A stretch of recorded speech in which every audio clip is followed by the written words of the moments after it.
Hello dear student, स्वागत है आप सभी का आपके इस यूट्यूब चैनल पर। आज हम देखेंगे कक्षा 10 का गणित एनसीईआरटी बुक है। आज देखेंगे पाठ 6 त्रिभुज। इस पाठ का जो परिचय वाला वीडियो है वो अपलोड हो गया है। यदि आपने नहीं देखा है तो उसे भी जरूर देखिएगा। आज देखते हैं पाठ 6 प्रश्नावली 6.1 का सवाल।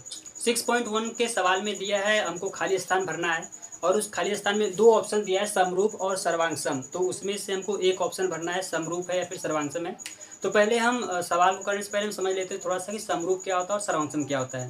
वैसे तो समरूप और सर्वांगसम हम इस पाठ के परिचय वाले वीडियो में भी बता दिए हैं, लेकिन थोड़ा सा और समझा दे रहे हैं कि समरूप और सर्वांगसम होते क्या हैं।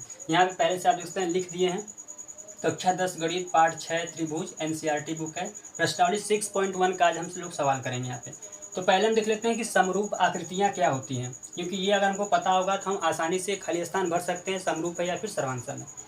तो समरूप आकृतियाँ वो होती हैं जिनका आकार समान होता है। आकार मतलब क्या होता है, शेप। जो उनका शेप होता है वो क्या होता है, समान होता है। जैसे किसी भी शेप का अगर हो, जैसे मान लेते हैं ये क्या हमारा वृत्त है। अब ये वृत्त हमारा क्या है, छोटा या फिर बड़ा। अगर हम यहाँ पे इससे छोटा एक वृत्त इस प्रकार से ऐसे बना दें। अब ये पूछा जाए, बताइए ये क्या है, समरूप है या फिर सर्वांगसम है। तो ये क्या होगा, हमारा समरूप होगा। ये क्या होगा, समरूप होगा। अब समरूप ये क्यों होगा, क्योंकि ये एक ही जैसे दिखने वाले हैं। सर्वांगसम क्यों नहीं होगा, सर्वांगसम आप पढ़े होंगे, कक्षा 9 में भी पढ़े होंगे, अभी कक्षा 10 में भी आप पढ़ेंगे। कक्षा 9 में आप पढ़े होंगे सर्वांगसम क्या होता है, जिनका आकार भी समान होता है और उनका साइज यानी जो क्षेत्र होता है उनका वो भी क्या होता है, समान होता है। जैसे सर्वांगसम वो होते हैं, जैसे यहाँ पे देख लेते हैं। पहले तो समरूप क्या होगा, जिनका सिर्फ क्या होगा, शेप जो होगा, शेप उनका जिस प्रकार से बना। ये वृत्त है तो ये भी क्या है, वृत्त है। अगर हम यहाँ पे ले, ये वर्ग है तो ये भी हमारा क्या है, इस प्रकार से ये भी क्या है, हमारा एक वर्ग है। अब ये नहीं, ये इससे नहीं देखना है कि ये छोटा है या फिर बड़ा है, बस हमको ये देखना है ये भी एक वर्ग है और ये भी क्या है, एक वर्ग है। दोनों ही क्या है, वर्ग है। तो ये क्या होगा, हमारा समरूप आकृति होगा। सर्वांगसम क्या होता है, सर्वांगसम वो होते हैं, इनका तो पहले आकार तो समान होता ही है। आकार जो होता है इनका, ये तो पहले समान होता है। और जो इनका साइज होता है, साइज भी क्या होता है, इनका समान होता है। जैसे इस कहने का मतलब ये है कि अगर हम यहाँ पे एक और यहाँ पे वर्ग बना दें इसी प्रकार से, आप देख सकते हैं। तो इसका मतलब ये है कि अगर इस वृत्त को, इस वर्ग को अगर उठा करके हम इस पर रखेंगे तो ये जो वर्ग है ये इस वर्ग को पूरी तरह से ढक लेगा। अगर इस वर्ग को इस पर उठा कर रखेंगे तो ये क्या करेगा, इसको पूरी तरह से ढक लेगा। इसका मतलब ये है कि इनका जो आकार है वो भी समान होगा और जो इनका क्षेत्र यानी जो साइज है वो भी क्या होगा, समान होगा। वो क्या होते हैं, सर्वांगसम होते हैं। कक्षा 9 में आप पढ़े होंगे बहुत ही अच्छे से। जैसे अगर एक त्रिभुज इस प्रकार से है तो हम उसको सर्वांगसम दिखाते हैं कि तीन चीज़ कॉमन अगर मिल जाता है, कोई साइड एंगल या फिर एंगल साइड ऐसे मिल जाता है, क्या करते हैं, उसको हम सर्वांगसम दिखाते हैं। इस प्रकार से होगा कि अगर इस त्रिभुज को उठाकर इस पर रखेंगे तो ये त्रिभुज पूरी तरह से इसको ढक लेगा और अगर इसको उठाकर इस पर रखेंगे तो ये भी इसको पूरी तरह से ढक लेगा। लेकिन ऐसा समरूप आकृति में नहीं होता है। समरूप में ऐसा नहीं होता, सिर्फ ये एक जैसे दिखने चाहिए, वो क्या होते हैं, समरूप होते हैं। एक चीज़ और है यहाँ पे कि सभी सर्वांगसम जो होंगे, जो सर्वांगसम होंगे बहुभुज, वो क्या होंगे, समरूप हो सकते हैं।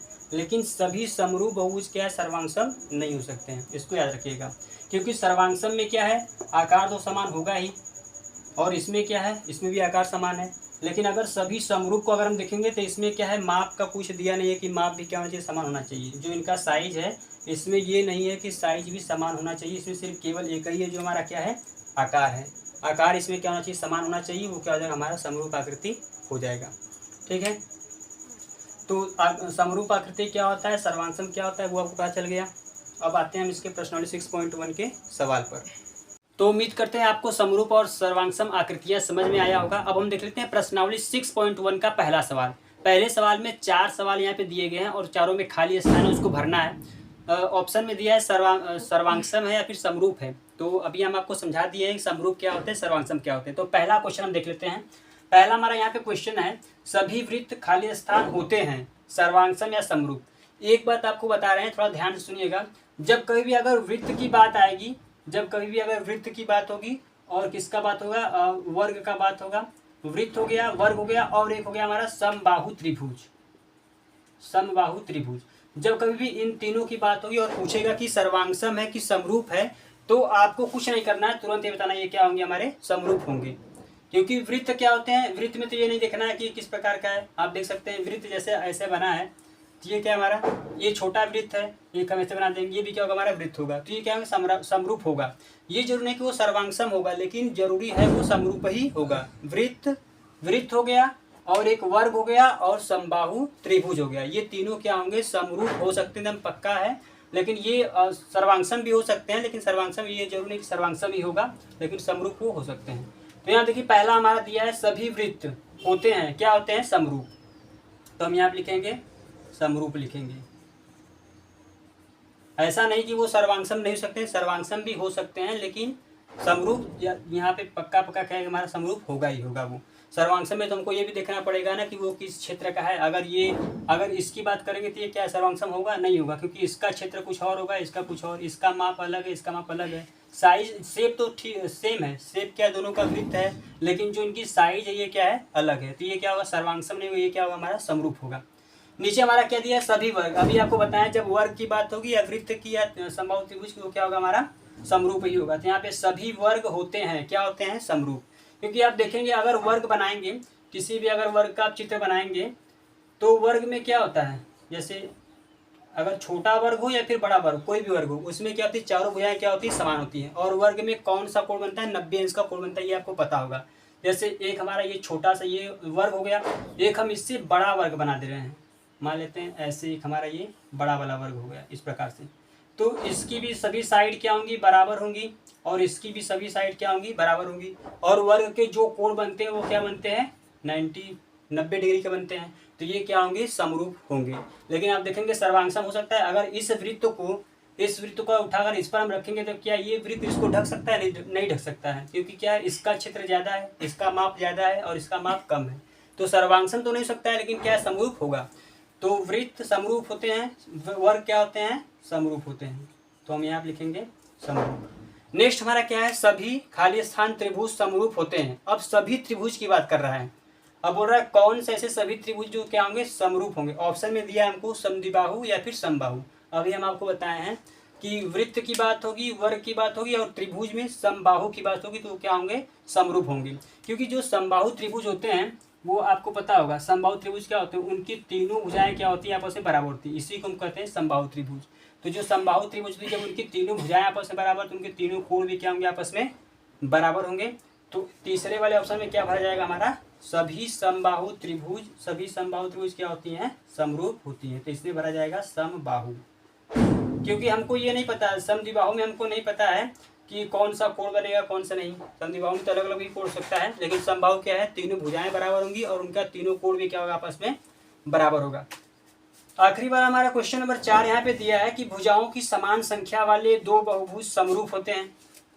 भुजाओं की समान संख्या वाले दो बहुभुज समरूप होते हैं यदि पहला, उनके संगत कोण, अब यहाँ पे ऑप्शन दिया बराबर हो तथा उनकी संगत भुजाएं। तो ये आप समरूप आकृतियां में पढ़े होंगे कि उसमें दो हमको क्या है, समरूप जब आकृति हमको दिखाना है तो उसमें दो ऑप्शन होना चाहिए। क्या, पहला तो ये हमारा कि संगत जो कोण है वो बराबर होने चाहिए, और जो उनकी संगत भुजाएं वो क्या होनी चाहिए, अनुपात में, समानुपात में होनी चाहिए।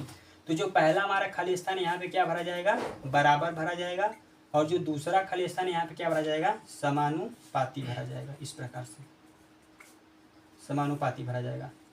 तो ये चार पहले के हमारे 4 खाली स्थान थे जो पूरे हुए यहाँ पे। अब आ जाते हैं क्वेश्चन नंबर 2 पर। अब हम देख लेते हैं क्वेश्चन नंबर 2। क्वेश्चन नंबर 2 में हमको दिया है कि निम्नलिखित युग्मों के 2 भिन्न भिन्न उदाहरण दीजिए। पहला हमारा यहाँ पे समरूप आकृतियाँ, बहुत ही आसान है, आप खुद से कर सकते हैं। अभी हम बता दिए हैं कौन कौन सा, वृत्त हो गया, एक वर्ग हो गया, और एक समबाहु त्रिभुज हो गया। तो सिर्फ 2 ही लिखना है, तो आप यहाँ पे लिख सकते हैं या फिर चित्र भी बना सकते हैं। पहला हमारा क्या हो जाएगा, 2 वर्ग हो जाएंगे, 2 वर्ग हो जाएंगे, क्या होते हैं, समरूप होते हैं, 2 वर्ग की आकृतियाँ हो जाएंगी। और एक क्या हो जाएगा हमारा, एक हमारा हो जाएगा वृत्त। अगर हम वृत्त की बात कर लें तो 2 वृत्त क्या हो जाएंगे, हमारे समरूप हो जाएंगे। जैसे अगर बनाना चाहे तो आप यहाँ बना सकते हैं। एक मान लेते हैं इस प्रकार से हमारा ये वर्ग हो गया, और इसी प्रकार से एक हमारा ये भी क्या है, वर्ग हो गया। दोनों ही क्या वर्ग है, तो क्या होंगी, समरूप होंगी। और वृत्त इसी प्रकार से आप बना सकते हैं, एक वृत्त ये हो गया और एक वृत्त हमारा ये हो गया, ये दोनों क्या है, आपस में समरूप हैं। अब दूसरे वाले बोला है कि ऐसी आकृतियां जो समरूप नहीं है, तो आप कोई बना दीजिए। एक पहला में अगर हम लिख लें तो पहला हम बना लें इस प्रकार से, एक वृत्त बना लेंगे, और इसके इसके पेयर में क्या बना देंगे, एक वर्ग हम बना देंगे इस प्रकार से। तो क्या ये दोनों समरूप होंगे, ये दोनों समरूप नहीं होंगे, क्या एक वृत्त है और एक क्या है, वर्ग है।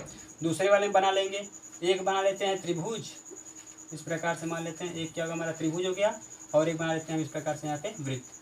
तो ये दोनों क्या है, समरूप नहीं है। तो हमको सिर्फ दो उदाहरण देना था, समरूप आकृति का 2 उदाहरण और ऐसी आकृति जो समरूप ना हो। तो यहाँ पे हो गया जो समरूप नहीं है 2 उदाहरण हो गया, और यहाँ पे जो समरूप है उनका 2 उदाहरण हो गया। प्रश्नावली 6.1 का आखिरी क्वेश्चन है, क्वेश्चन नंबर 3 है। अब इसमें यहाँ पे दिया है, बताइए कि निम्नलिखित चतुर्भुज समरूप है या फिर नहीं। 2 यहाँ पे चित्र बनाया, आप किताब में भी देख सकते हैं, वही चित्र यहाँ बनाया है, सेम टू सेम है। अब हमको ये देखना है कि जब आप पहला वाला क्वेश्चन, इसी पार्ट का पहला क्वेश्चन जब पढ़े होंगे आप, प्रश्नावली 6.1 का पहला क्वेश्चन में आखिरी वाला जो ऑप्शन था कि उसमें संगत जो कोण होते हैं वो क्या होते हैं, बराबर होते हैं, और उनकी संगत जो है क्या होती है, आपस में समानुपाती होती है। तो आप यहाँ पे देखेंगे तो जो अगर इनके भुजाओं का समानुपात देखेंगे वो तो बराबर आएगा कि यहाँ पे 1.5 है, 1.5 दूनी 3, 1.5 3, 1.5 3 सब जगह क्या है, समानुपात में है। लेकिन अगर देखेंगे जो दूसरा वाला चित्र हमारा है, इसका क्या है, सब जगह क्या है, 90-90 है। जो इनका कोण है क्या है, 90 डिग्री है। लेकिन देखेंगे इनका कोण क्या है, 90 डिग्री नहीं है।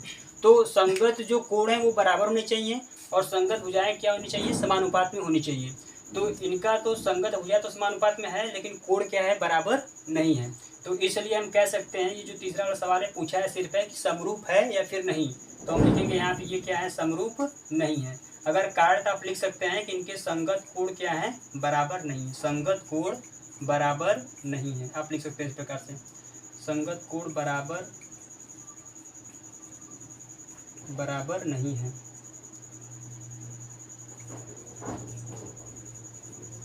आप इस प्रकार से यहाँ पे लिख सकते हैं। तो इस प्रकार से प्रश्नावली 6.1 समाप्त हुआ। उम्मीद करते हैं आपको समझ में आया होगा। मिलते हैं नेक्स्ट वीडियो में प्रश्नावली 6.2 को लेकर के। तब तक के लिए bye bye, take care, thank you so much for watching this video.